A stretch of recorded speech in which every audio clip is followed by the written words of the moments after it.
તો આપણે સ્ટાર્ટ કરીએ આજનું સેશન. આપણે વિલ સ્ટાર્ટ વિથ મંગલાચરણ. રાગ દ્વેષ વિજેતારમ જ્ઞાતારમ વિશ્વવસ્તુના શક્ર પૂજ્ય गिरामेशं तीर्थेशं श्रुतिमानये पन्नगे च सुरेन्द्रे च कौशिके पाद संस्कृते निर्विशेष मनस्काय श्रीवीरस्वामिने नमः. सर्वरिष्टप्रणासाय सर्वभीष्टार्थदायिने सर्वलब्धि निधानाय श्री गौतम स्वामिने नमः. So let's start. So today is our 15th session on तीर्थंकर चरित्र. और हम लास्ट सेशन में we were talking about the 5 types of ज्ञान. तो हमने ज्ञान का टॉपिक डिटेल में देखा और वी कंप्लीटेड ज्ञान का टॉपिक. मेरे को एक दो चीज़ और लेना है जो चौथ पूर्व और वो सबके टॉपिक्स एक बार डिटेल में लेना है, पर अभी वी विल मूव फॉरवर्ड. और is we'll continue with what we were discussing earlier. तो हम वहाँ से हम वापस पुनः थोड़ा रिवाइज करके हम वापस वहाँ से स्टार्ट करते हैं. तो हम पहले हम जो देख रहे थे, हम ये टॉपिक को देख रहे थे कि जो पंचेंद्रिय जीव है, पंचेंद्रिय जीव के जो भेद है वो मुख्य 4 भेद है. हमने देखा था नारकी, तिर्यंच, मनुष्य और देव. और उसमें से हमने नारकी और देव गति को एकदम विस्तार से हमने देखा. और अगर उत्तर भेद की संख्या हम गिनी जाए तो 535 भेद है पंचेंद्रिय जीव के. तो नारकी के 14 भेद है, तिर्यंच के 20, मनुष्य के 303 और देव गति के 198. तो वी सॉ नारकी के 14 भेद और देव गति के 198 भेद.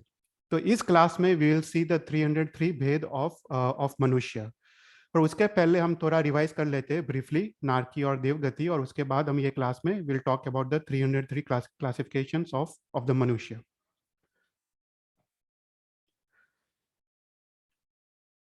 तो हमने देखा था कि जो अपना जो 14 राजलोक है वो 3 विभागों में विभाजित है. तो उसमें है ऊर्ध्वलोक है, मध्यलोक है और फिर अधोलोक है. और देखा कि जो ऊर्ध्वलोक है उसका हाइट 7 रज्जु से 7 रज्जु. जो अधोलोक है उसका हाइट भी 7 रज्जु है. और जो मध्यलोक है उसका हाइट 1800 योजन से. जो हम जो भूमि पे है उसको स्वयं भूतल भूमि कहते हैं. हमारा जो अर्थ है, हम जो भूमि पे है उसको स्वयं भूतल भूमि कहते हैं. और जो मध्यलोक है उसका दूसरा नाम तिरछालोक है. वो 900 योजन ऊपर और 900 योजन नीचे, स्वयं भूतल भूमि के ऊपर और नीचे उतना एक्सटेंड होता है. तो टोटल 1800 योजन है.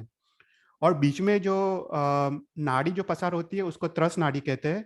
और जो भी त्रस जीव है वो मात्र त्रस नाड़ी में उत्पन्न होते हैं. त्रस जीव मतलब अपने इच्छा पूर्वक वो एक जगह से दूसरे जगह गमनागमन कर सकते हैं. तो ऐसे जीव जो बेइंद्रिय, तेइंद्रिय, चौरिंद्रिय और पंचेंद्रिय जीव है वो मात्र त्रस नाड़ी में ही उत्पन्न होते हैं. और त्रस नाड़ी के बाहर मात्र स्थावर और निगोद के जीव है.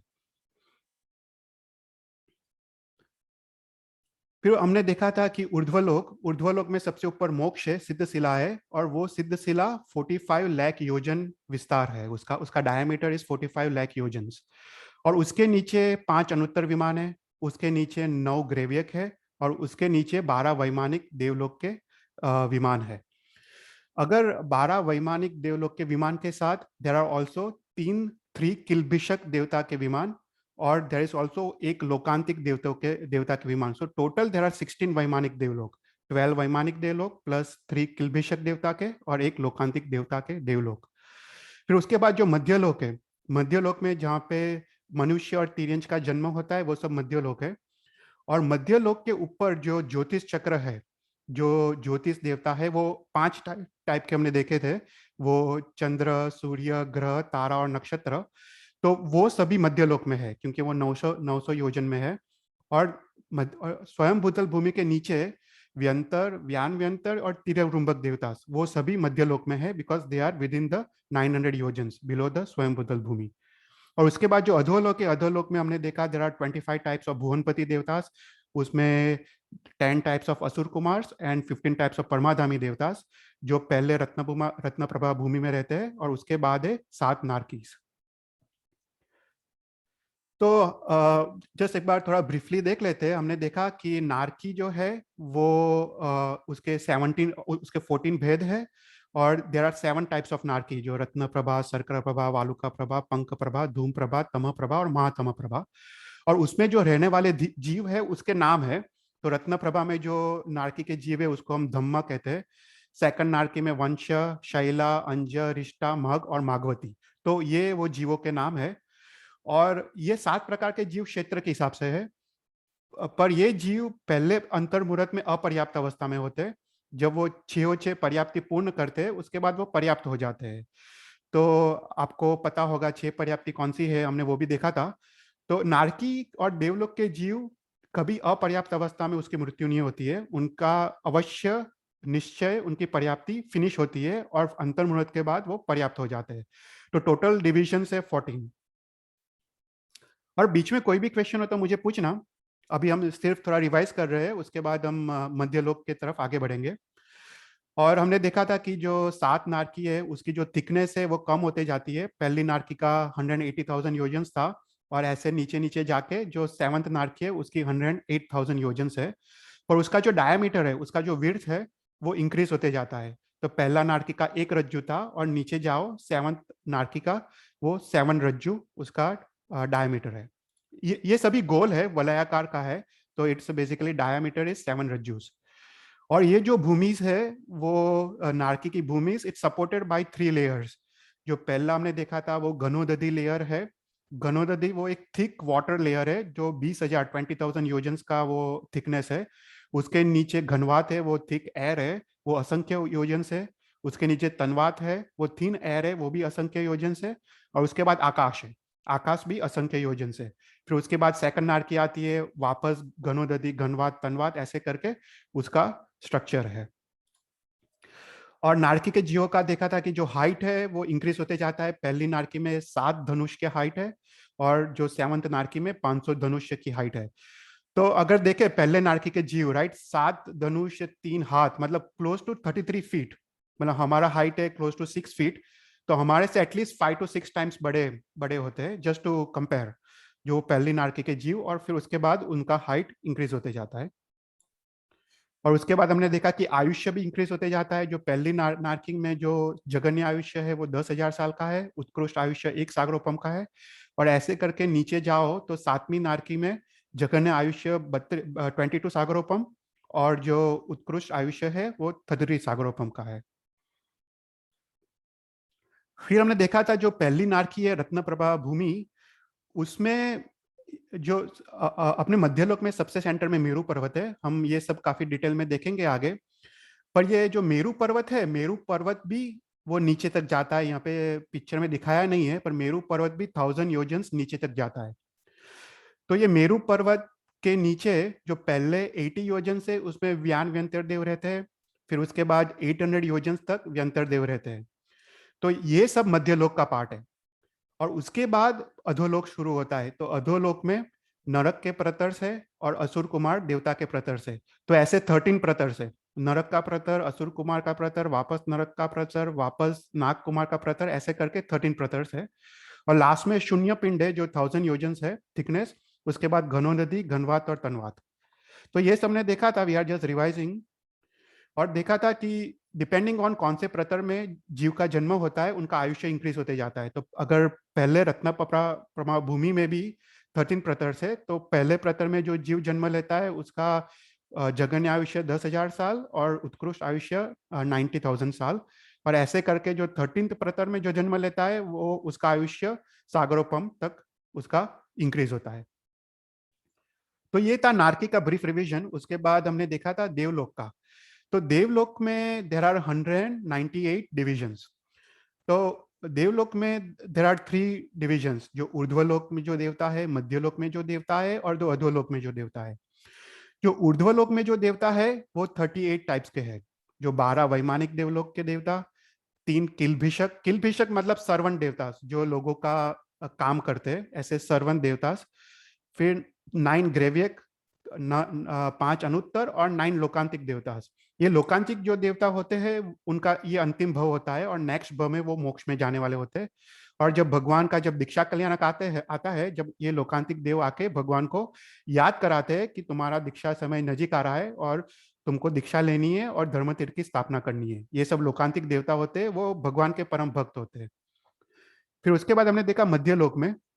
मध्यलोक में 8 व्यंतर देवतास, 8 व्यान व्यंतर देवतास, ये व्यंतर और व्यान व्यंतर देवता जो है वो जनरली उनके भुवन नहीं होते, वो झाड़ों में रहते हैं, नेचुरल नेचुरल प्लेसेस जैसे रिवर्स और वो सब में रहते हैं। और ये सब मध्यलोक में है। फिर 10 तिर्यक रुंभक देवतास। ये तिर्यक रुंभक देवतास जब भगवान का जन्म होता है तब वो आके पैसे का दान करते हैं। वो पैसा लेके पैसा पैसा इकट्ठा करके आते हैं। और जब वर्षी दान करना होता है भगवान को तब उनको डिफरेंट डिफरेंट जगह से वो पैसा पैसा लेके आते हैं, जहाँ पे भी जो अनयूज पैसा हो, जिसका पैसा जिसका कोई ओनर ना हो, जो वो पैसा अनक्लेम्ड हो, ऐसा 14 राजलोक में जहाँ पे भी वो जेम्स और ज्वेलरीज और वो सब है वो सब लेके आते हैं और भगवान को वर्षीदान के वक्त वो देते हैं। फिर उसके बाद जो 5 ज्योतिष, जो चर ज्योतिष है और 5 अचर ज्योतिष, तो हम ये भी हम थोड़ा डिटेल में देखेंगे जब हम लोक लोक का वर्णन करेंगे। पर जो अरिद्वीप में जो ज्योतिष है वो सब चर ज्योतिष है। चर मतलब मूविंग। जो अरिद्वीप में जो भी ज्योतिष के देवता है, जो भी प्लैनेट्स है, स्टार्स है, वो सब मेरू पर्वत के राउंड वो उनकी उनकी गति होती है, तो वो सब चर बोलते हैं, मतलब मोबाइल। और जो अरिद्वीप के बाहर जो भी ज्योतिष देवता है वो असंख्य है, वो सब स्टेबल है, मतलब वो मूव नहीं होते। तो अरिद्वीप के बाहर सभी अचर ज्योतिष है। तो मध्य लोक में देर आर 36 टाइप्स ऑफ देवतास। और अधोलोक में हमने देखा था कि देर आर 10 भुवनपतिस जो, और 15 परमाधामी। और ये सभी पहले रत्न प्रभा भूमि के प्रतरों में आंतर आंतर में वो रहते हैं। और अगर कोई भी क्वेश्चन हो तो मुझे पूछना। तो टोटल 99 टाइप्स ऑफ देव्स है, और वो ये देव भी पर्याप्त और अपर्याप्त दोनों हो सकते हैं। तो पहले अंतर्मुहूर्त मुहूर्त में सभी देवता अपर्याप्त होते हैं, और अंतर्मुहूर्त में वो पर्याप्ति पूर्ण करते हैं और उसके बाद वो पर्याप्त हो जाते हैं। हमने देखा था 6 टाइप की पर्याप्ति होती है। किसी को पता है? Can anyone tell me what are the 6 types of पर्याप्तिस?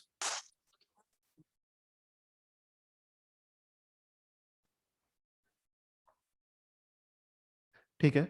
तो पहला हमने देखा था कि आहार पर्याप्ति होती है, उसके बाद शरीर पर्याप्ति, इंद्रिय पर्याप्ति, श्वासोश्वास पर्याप्ति, उसके बाद भाषा पर्याप्ति और मन पर्याप्ति, राइट। तो ये 6 टाइप की पर्याप्ति देवता और नारकी के जीव अवश्य पूर्ण करते हैं, वो अपर्याप्त अवस्था में उनकी मृत्यु नहीं होती है। पर मनुष्य और तिर्यंच की मृत्यु हो सकती है अपर्याप्त अवस्था में। सो टोटल क्लासिफिकेशन ऑफ देवतास 198 है। फिर उसके बाद हमने देखा था 15 टाइप के परमाधामी देवतास। ये परमाधामी देवतास दे गिव टॉर्चर। वो बेसिकली नरक के जीवों को टॉर्चर करते हैं, और उनका सिर्फ थर्ड नरक तक ही वो टॉर्चर करते हैं, वो थर्ड नरक तक ही ट्रैवल कर सकते हैं। उसके बाद जो फोर्थ नरक के जीव है, 4th to 7th, उसमें सिर्फ क्षेत्रकृत वेदना होती है, उसमें परमाधामी की वेदना नहीं होती है। और जो 10 टाइप के असुर कुमार के देवता है, वो पहली रत्न प्रभा भूमि में रहते हैं। वो असुर कुमार, नाग कुमार जैसे धनेन्द्र वो नाग कुमार देवता है, ऐसे सुवर्ण कुमार, विद्युत कुमार, अग्नि कुमार। तो ये 10 टाइप्स ऑफ भुवनपति के देवता है। फिर उसके बाद हमने देखा 8 टाइप्स ऑफ व्यंतर। जो भगवान के जो यक्ष और यक्षिणी होते हैं वो सब व्यंतर है, व्यंतर कोटि के देवता से, जैसे चक्केश्वरी देवी, ऋषभ देव की पद्मावती देवी, वो सभी व्यंतर कोटि के देवता है।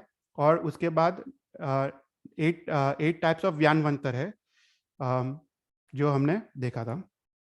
तो ये सब यक्ष यक्षिणी के नाम है। और तिर्यक देवतास वो भी मध्य लोक के, देयर आर 10 टाइप्स ऑफ तिर्यक देवतास। फिर हमने देखा 5 टाइप्स ऑफ ज्योतिष, उसमें चर और 5 टाइप ऑफ अचर ज्योतिष देवतास। तो this are the total classifications of देवतास। उसमें हमने देखा कि जो भुवनपति के देवता से, व्यंतर के जो मध्यलोक के देवता से, ज्योतिष और वैमानिक, तो ये जो देवता है वो सब कल्पोपन्ना देवता कहते हैं। कल्पोपन्ना का अर्थ हमने देखा था कि उसमें इंद्र होता है और उसमें राज्य व्यवस्था होती है। और ये सब देवता भगवान के जब जन्म होता है, जब स्नात्र महोत्सव होता है, तो ये सभी देवता आते हैं। तो all this देवतास they come for celebrations. पर उसके बाद जो ऊपर के देवता से 5 अनुत्तर और 9 ग्रेवियक, वो कल्पातीत देवतास बोलते हैं। वहां पे कोई इंद्र नहीं होता है, वहां पे कोई राज्य व्यवस्था नहीं होती है, वो स्वयं के इंद्र होते हैं, मतलब उनको अहिम इंद्र कहते हैं। तो ये सब वो स्वयं ही इंद्र होते हैं। तो ये सब वो कभी कोई भी कहीं पे भी सेलिब्रेशंस में नहीं आते, भगवान के 5 कल्याणक में ये ऊपर के देवता नहीं आते हैं, तो इसलिए उनको कल्पातीत देवता कहते हैं। तो this are total classifications of 198 types of देवतास। और हमने देखा था कि उनकी हाइट, राइट, उनकी हाइट नारकी के जीवों के कंपैरिजन में काफी कम होती है। जो भुवनपति, व्यंतर, ज्योतिष और फर्स्ट और सेकंड वैमानिक देवता के देव है, उनकी हाइट मैक्सिमम 7 हाथ होती है, मतलब क्लोज टू अर्थ, हमारी ऐसे 6 फीट होती है, तो 1 फुट ज्यादा। फिर जैसे जैसे ऊपर जाते हैं ऐसे हाइट कम होती जाती है, और 5 अनुत्तर विमान के जो देवता है उनकी हाइट मात्र 1 हाथ की होती है। और उनका आयुष्य है, भुवनपति का मिनिमम 10,000 ईयर्स होता है, और जैसे ऊपर ऊपर जाते हैं वैमानिक देवलोक का जो 5 अनुत्तर विमान के देवता है उनकी आयुष्य 33 सागरोपम होती है। राइट, तो यहां तक हमने ब्रीफली देखा था। तो इस क्लास में हम आगे बढ़ते हैं, will talk about the classifications of मनुष्य। ये बहुत ही इंटरेस्टिंग टॉपिक है मनुष्य का, और इसको हम काफी डिटेल में देखेंगे। Will probably spend 6-7 classes on this classification. उसमें हम लोक का स्वरूप भी काफी डिटेल में देखेंगे। तो मनुष्य के मुख्य 3 भेद है। जो मनुष्य कर्मभूमि में जन्म लेते हैं, जो मनुष्य अकर्म भूमि में जन्म लेते हैं, और जो मनुष्य अंतर्द्वीपों में जन्म लेते हैं। तो मुख्य क्षेत्र के हिसाब से 3 टाइप्स ऑफ मनुष्य है। जो कर्म भूमि है वो 15 है, 5 भरत, 5 ऐरावत और 5 महाविदय। जो अकर्म भूमि है वो 30 है, और जो अंतर्द्वीप है वो 56 है। तो total there are 101 types of मनुष्य बेस्ड ऑन क्षेत्र, कौन से क्षेत्र में वो जन्म लेते हैं उसके हिसाब से देर आर 101 टाइप्स ऑफ मनुष्य। तो कर्म भूमि किसको कहते हैं? तो जहां पे असी मसी कृषि रूप जीवन व्यवहार चल रहा हो उसको कर्म भूमि कहते हैं। असी मतलब जहां पे शस्त्र, वेपन्स, उसका प्रोडक्शन होता हो, युद्ध आदि होता हो, उसको असी कहते हैं। मसी मतलब स्वाध्याय, जहाँ पे शास्त्र लेखन, द्वादशांगी आदि सब होता है, उसको मसी कहते हैं। और खुशी मतलब फार्मिंग। तो ये 3 का जो व्यवहार होता है, ये 3 का जब कर्म होता है उससे लोग जीवन व्यवहार चलाते हैं, उसको कर्म भूमि कहते हैं। उसके अलावा दो जो 63 शला का पुरुष है, 63 जो शला का पुरुष है वो मात्र कर्म भूमि में ही जन्म लेते हैं। तो 63 शला का पुरुष कौन से है? 24 तीर्थंकर, 12 चक्रवर्ती, 9 बड़देव, 9 वासुदेव और 9 प्रतिवासुदेव। तो ये 63 महापुरुष मात्र कर्म भूमि में ही जन्म लेते हैं। और कर्म भूमि ही ऐसी भूमि है जहां से हम मोक्ष जा सकते हैं। मोक्ष के द्वार मात्र कर्म भूमि में ही ओपन होते हैं। उसके बाद तीर्थंकर जन्म लेके धर्म तीर्थ की स्थापना करते हैं। उसके बाद जहाँ पे तप, संयम आदि धर्म की आराधना होती हो उसको कर्म भूमि कहते हैं। तो ये कर्म भूमि टोटल 15 है। जो अपना जम्बू द्वीप है, जम्बू द्वीप में एक भरत, एक ऐरावत और एक महाविद्य क्षेत्र है। उसके बाद जो घाटकी खंड है जम्बू द्वीप के बाहर, तो उसमें 2 भरत, 2 ऐरावत और 2 महाविद्य क्षेत्र है। और उसके बाद जो पुष्करावर्त द्वीप है उसमें भी 2 भरत, 2 ऐरावत और 2 महाविद्य क्षेत्र है। तो टोटल कर्मभूमि 15 है। फिर उसके बाद अकर्म भूमि। तो अकर्म भूमि किसको कहते हैं? तो अकर्म भूमि कर्म भूमि से ऑपोजिट है। जहाँ पे असी मसी खुशी रूप कोई जीवन व्यवहार वहां पे वो चलता नहीं है। जहाँ पे जो 63 शला का पुरुष जहाँ पे वो जन्म नहीं लेते, जहाँ पे मोक्ष मार्ग नहीं है, जहाँ पे मोक्ष के द्वार बंद है, और यहाँ पे युगलिक रूप जन्म लेते हैं। तो यहाँ पे आइदर फर्स्ट, सेकंड या थर्ड आरा, युगलिक आरा चलता है। और यहाँ पे मात्र कल्प वृक्षों से ही जीवन व्यवहार चलता है। हमने एक क्लास में देखा था देर आर 10 टाइप्स ऑफ कल्प वृक्ष। उसमें से एक कल्प वृक्ष हमको खाना देता है, एक कल्प वृक्ष जो भी पानी है, लिक्विड्स है, जूसिस है, वो सब देता है। एक कल्प वृक्ष कपड़ा देता है, एक कल्प वृक्ष घर देता है। फिर कल्पवृक्ष लाइट्स देता है, ज्योतिष कल्पवृक्ष वो लाइट्स देता है। फिर ऑर्नामेंट्स देता है, म्यूजिकल इंस्ट्रूमेंट्स देता है। तो जो भी हमको जीवन व्यवहार की जरूरत की चीजें हैं वो सब कल्पवृक्ष देते हैं। और यहाँ पे युगलिक रूप जन्म लेते हैं। वो एक साथ वो रहते हैं, एक साथ वो शादी करते हैं, और एक साथ वो मर भी जाते हैं, उनका आयुष्य एक समान होता है। तो ऐसे अकर्म भूमि 30 है। तो जम्बू द्वीप में एक देव कुरु, उत्तर कुरु, वन ऑफ ईच। सो एक देव कुरु, एक उत्तर कुरु, एक हरिवर्ष, एक रम्यक, एक हिमवंत और एक हरिण्य वंश चित्र। फिर घाटकी कन में हर एक 2-2 है। और उसके बाद पुष्करावार द्वीप में 2-2 है। तो टोटल देर आर 30 अकर्म भूमि। ओके, तो यहाँ पे जो देवकुरु और उत्तर कुरु क्षेत्र है उसमें सदा फर्स्ट आरा चल रहा होता है। सो कांस्टेंट फर्स्ट आरा। फिर उसके बाद जो हरिवर्ष और रम्यक क्षेत्र है उसमें कांस्टेंट सेकंड आरा चल रहा है, और उसके बाद जो हिमवंत और हरिण्यवंश क्षेत्र है उसमें कांस्टेंट थर्ड आरा चल रहा होता है। तो वो तीनों तीन युगलिक काल है, but that is the difference between this 5 क्षेत्रस। और कोई भी क्वेश्चन हो तो यू कैन आस्क। फिर उसके बाद जो अकर्म भूमि, उसके बाद जो और है वो है 56 अंतर्द्वीप। तो एक बार हम जम्बू द्वीप के बारे में डिटेल में देखेंगे, पर जो जम्बू द्वीप में जो लघु हिमवंत पर्वत और जो शिखरी पर्वत है उसके पूर्व और पश्चिम के एंड एंड में देर आर 8 क्षेत्र निकलते हैं जो लवण समुद्र में निकलते हैं, और हर एक 8 क्षेत्र में 7 द्वीप है, मतलब 7 आइलैंड्स है। तो 8 टाइम्स 7 देर आर 56 अंतर्द्वीप्स। और ये 56 अंतर्द्वीप में भी अकर्म भूमि जैसा ही व्यवहार है, इसमें कांस्टेंट थर्ड आरा चल रहा होता है। पर यहाँ पे जो जो यहाँ पे भी युगलिक मनुष्य जन्म लेते हैं। और पर यहाँ पे डिफरेंस क्या है कि यहाँ पे जो कल्पवृक्ष है वो इतने इतने पावरफुल नहीं होते हैं कंपेयर टू जो हरिण्य वन क्षेत्र है जो जम्बू द्वीप के अंदर है, उसके कंपैरिजन में यहाँ पे सुख थोड़ा कम होता है अंतर्द्वीपों में। पर तीनों तीन जो 56 अंतर्द्वीप है और जो 30 अकर्म भूमि में है, जो भी जीव है वो सभी मंद कषाय वाले हैं, मतलब उनकी कषाय बहुत कम होते हैं, और सभी मर के वो निश्चित वैमानिक देवलोक में जाते हैं। तो वो मिनिमम वो फर्स्ट देवलोक में वो नेक्स्ट भाव में उत्पन्न होते हैं।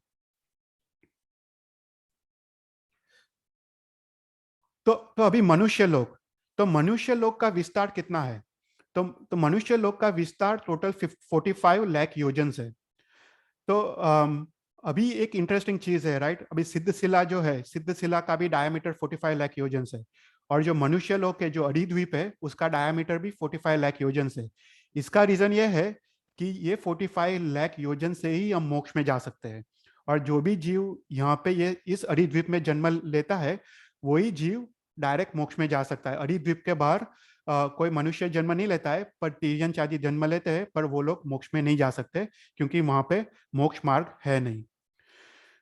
तो जम्बू द्वीप है, उसका डायमीटर 1 लाख योजन है।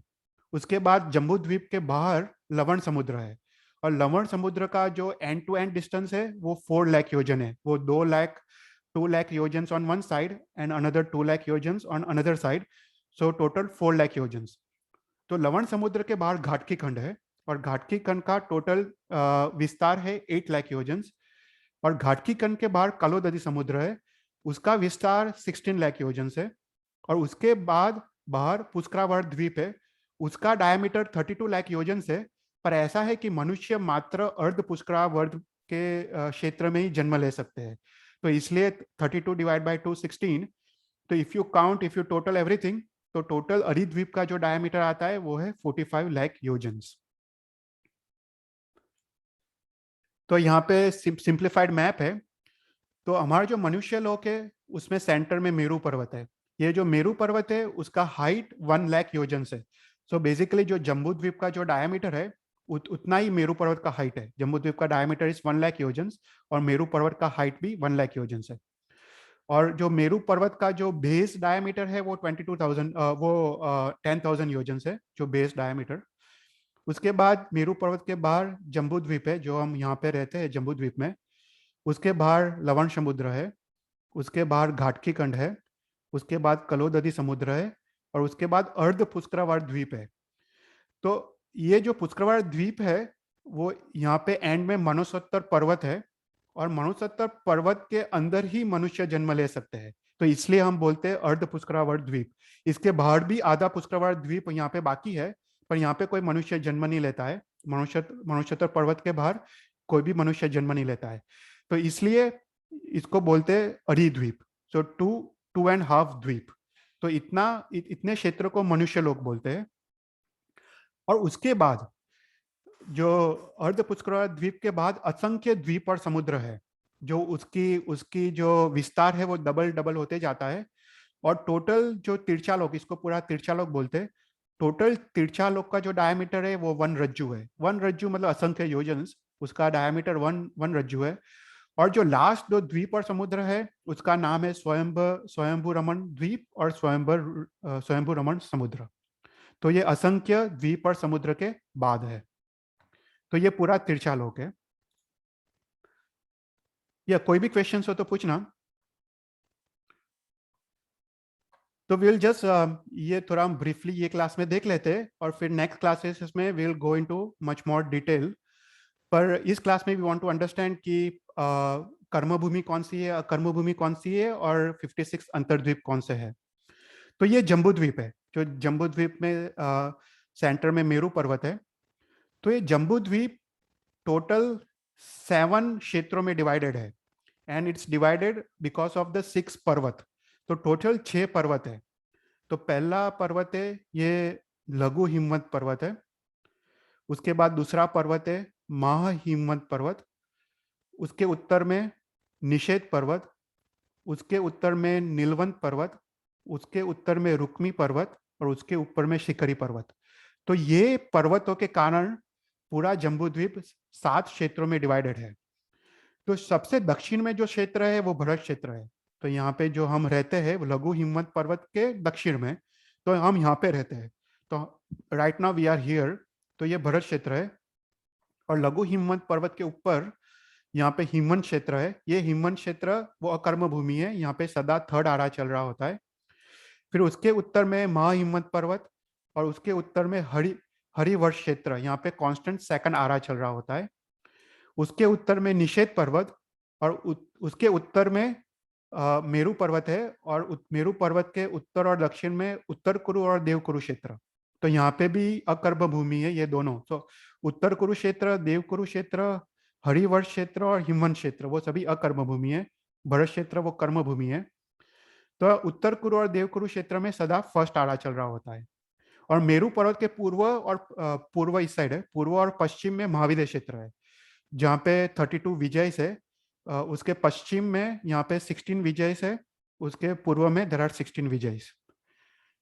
फिर उसके उत्तर में नीलवंत पर्वत है, और उसके उत्तर में रम्यक क्षेत्र है। तो रम्यक रम्यक क्षेत्र और हरिवंश क्षेत्र वो एक समान है, यहाँ पे कांस्टेंट सेकंड आरा चल रहा होता है। और उसके उत्तर में रुक्मी पर्वत है, और रुक्मी पर्वत के उत्तर में हरिण्य वन क्षेत्र है, वहाँ पे कांस्टेंट थर्ड आरा चल रहा होता है। और उसके उत्तर में शिखरी पर्वत है, और उसके उत्तर में ऐरावत क्षेत्र है। तो ऐरावत क्षेत्र भी कर्म भूमि में है। तो ऐरावत क्षेत्र, महाविद्य क्षेत्र और भरत क्षेत्र ये 3 कर्म भूमि है, और बाकी सब अकर्म भूमि है। ओके। तो ऐरावत क्षेत्र इज ऑलमोस्ट लाइक भरत क्षेत्र। फिर उसके बाद जो ये जम्बू द्वीप है, जम्बू द्वीप में जो ये जो पर्वत है लघु हिमवंत पर्वत, हमारे जो उत्तर में है भरत क्षेत्र के उत्तर में, और जो ऐरावत क्षेत्र के दक्षिण में जो शिखरी पर्वत है, उसके एंड में, ये एंड में 8 क्षेत्र निकलते हैं। तो 1 2 ऐसे करके डायगोनली ये क्षेत्र लवण समुद्र में निकलते हैं। तो और हर एक क्षेत्र में देर आर 7 द्वीप, 7 आइलैंड्स, उसको अंतर्द्वीप कहते हैं। यहाँ पे युगलिक ये भी एक अकर्म भूमि जैसा ही है, पर उसको सेपरेट किया है, उसको अंतर्द्वीप बोलते हैं। तो ऐसे 7 टाइम्स 8 देर आर 56 अंतर्द्वीप, ये सभी लवण समुद्र में है। ओके। ये 3D मैप है। हम इसको आज इतना डिटेल में नहीं देखेंगे, पर this is just to give representation. हम थोड़ा काफी डिटेल में will go into details of all this. पर this is Jambu Dvip, centre में मेरू पर्वत है, और फिर यहाँ पे लवण समुद्र है। तो लवण समुद्र का भी डिस्क्रिप्शन बहुत ब्यूटीफुल है, उसमें काफी सारे आइलैंड्स, काफी सारे चैत्य, जीन चैत्य और काफी सारी चीजें हैं जो हम देखेंगे। तो ये अड़ी द्वीप है। तो अड़ी द्वीप में हमने ये जो अंदर का क्षेत्र देखा वो जम्बू द्वीप है, और उसके बाहर ये घाटकी खंड है। और घाटकी खंड में 2 मेरू पर्वत है, और 2 महाविद्य क्षेत्र है, 2 भरत क्षेत्र है, 2 ऐरावत क्षेत्र है, और बाकी के भी जो भी अकर्म भूमि है सभी 2 है यहाँ पे। और उसके बाद कलोदधी समुद्र है, और कलोदधी समुद्र के बाद पुष्करावर्त द्वीप है। और पुष्करावर्त द्वीप में भी सब कुछ 2 है। यहाँ पे 2 मेरू पर्वत है, 2 महाविद्य क्षेत्र है, दक्षिण में 2 भरत क्षेत्र है, उत्तर में 2 ऐरावत क्षेत्र है, और सभी ये रम्य क्षेत्र, हरियवन क्षेत्र वो सब कुछ 2 है। हरिवर्ष क्षेत्र इट्स ऑल ट्वाइस। और यहाँ पे मानुषोत्तर पर्वत है। तो मानुषोत्तर पर्वत बेसिकली डिवाइड द पुष्करावर्त द्वीप इनटू 2। तो उसके बाहर भी यहाँ पे भी पुष्करावर्त द्वीप है, पर यहाँ पे सिंस मनुष्य जन्म नहीं लेते इसलिए यहाँ पे अर्ध पुष्करावर्त द्वीप तक हम स्टॉप हो जाते हैं। ओके, कोई भी क्वेश्चन हो तो पूछना। So these are 101 classifications that was based on क्षेत्र। तो ये जो मनुष्य के जीव है वो दो टाइप के होते हैं, एक गर्भज होते हैं और दूसरे समूढ़ होते हैं।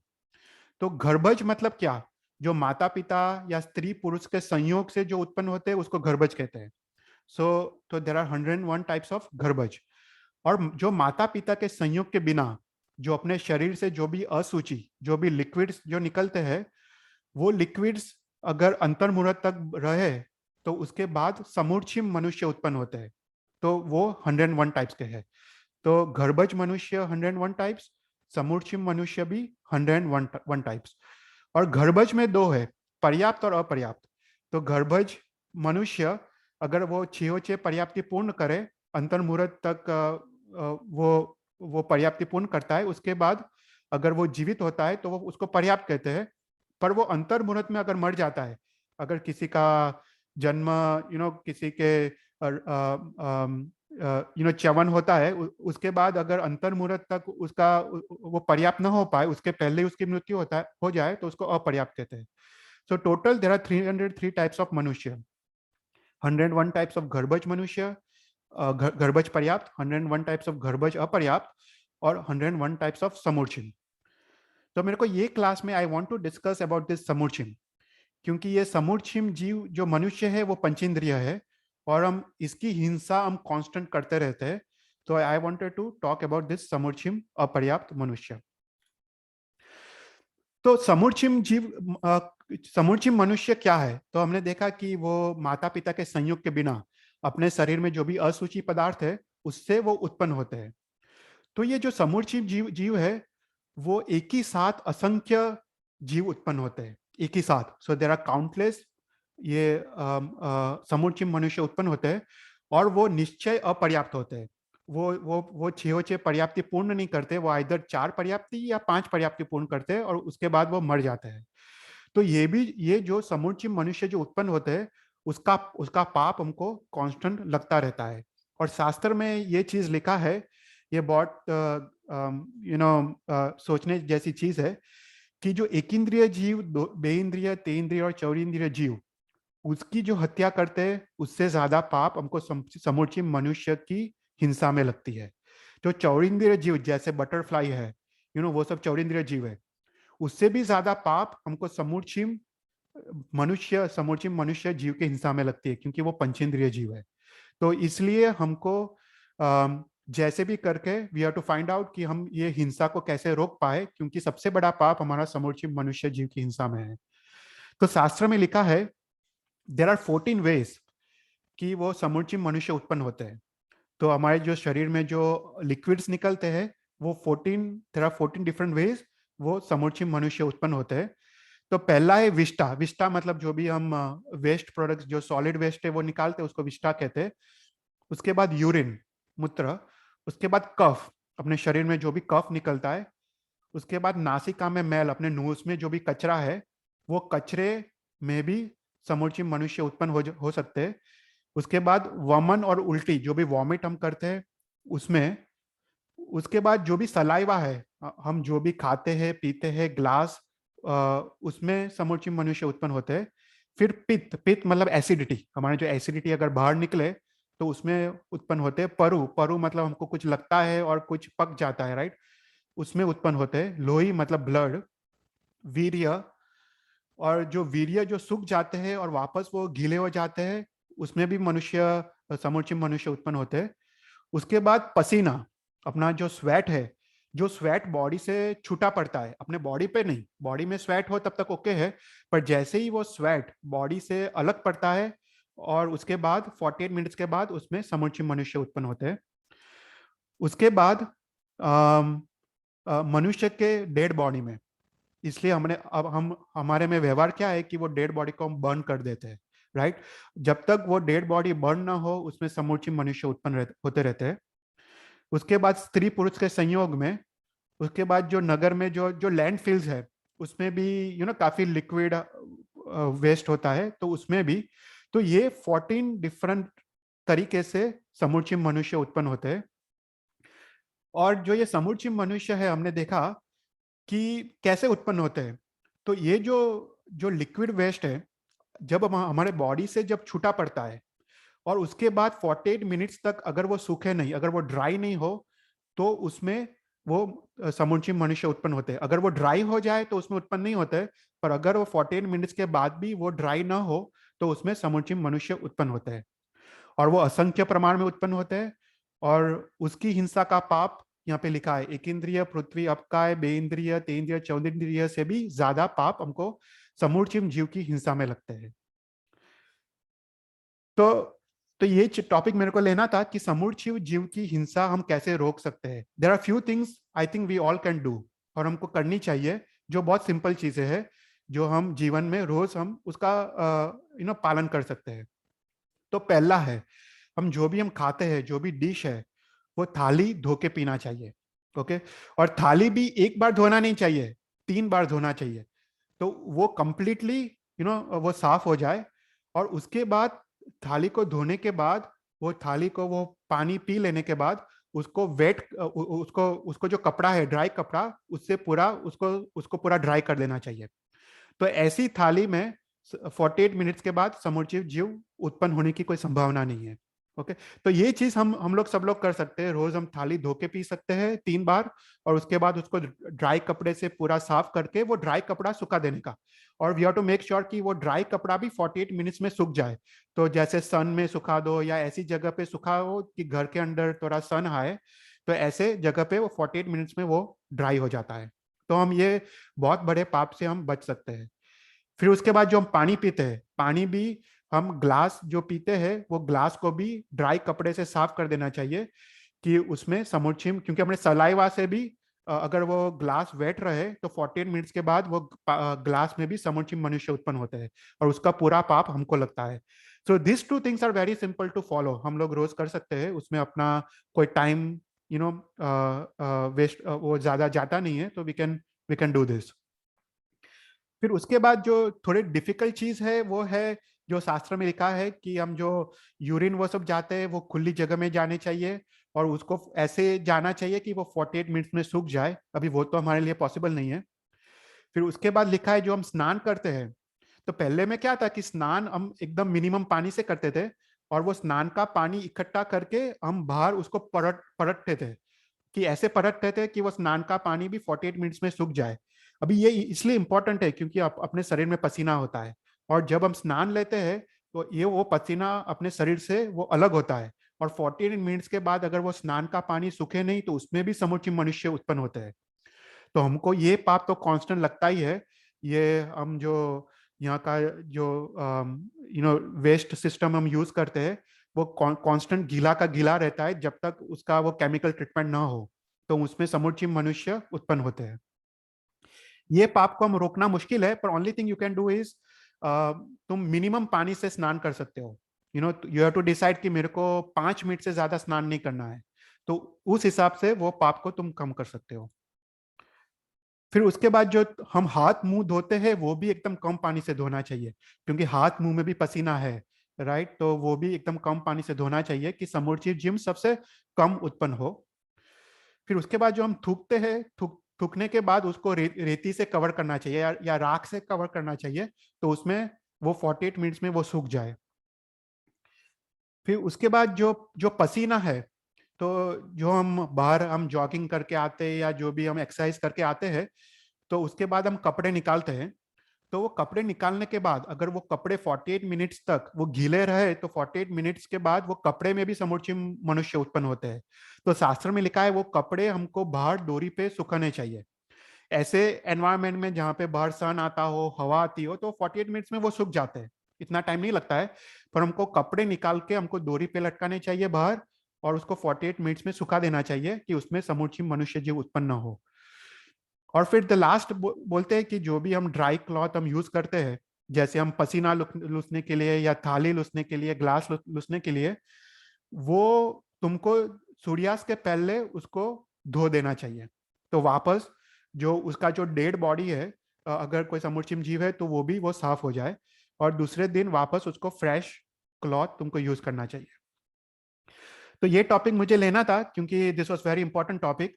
और there are few things you can definitely do, right. थाली धो के पीना, उसको ड्राई करना, साफ करना, ग्लास धो के पीना, उसको साफ करना, और मिनिमम पानी से नहाने का, और मिनिमम पानी से मुंह धोने का, और उसके बाद कपड़े, पसीने वाले कपड़े को बाहर सुखा देने का।